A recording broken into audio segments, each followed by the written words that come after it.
bunuh rohani. Kalau tidak bunuh pun dia racun rohani dia.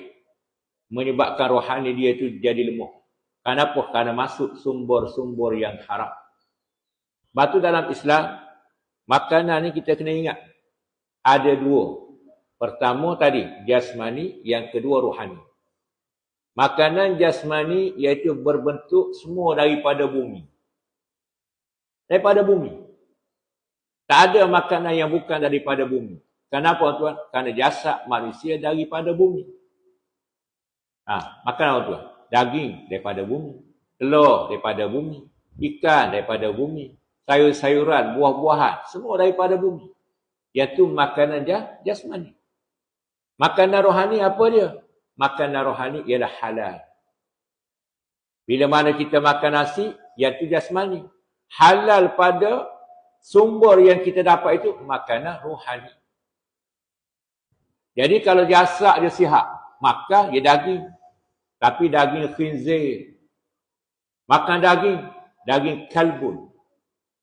Makan daging kura-kura. Makan daging biawak. Daging apa? Daging monyet. Daging.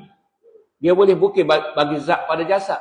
Tapi kerana dia haram, maka menyebabkan rohani dia terbantu. Waktu berapa ramai jasad yang berusia, tetapi rohani dia masih lagi kanak-kanak. Kerana makanan tak cukup. Makanan tak cukup dari segi rohani. Maknanya sumber halal itu dia tak peduli. Akhir sekali terbantu. Jasad tua, tapi ruh dia budak. Bukan muda tak, budak. Sebab tu tengok pelik-pelik manusia. Walaupun usia dia sudah banyak, tapi sikap dia macam budak-budak.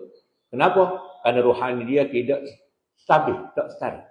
Sebab tu di sini disebut, walaupun kita kata perasaan nak makan, nak minum ni, ada semula jadi, tetapi mesti dibetulkan. Jangan mengikut jejak langkah syaitan. Dan juga makan minum tidak salah, tapi jangan sampai membawa kepada pembaziran. Walaupun sumber tu sumber halal, saya bekerja halal.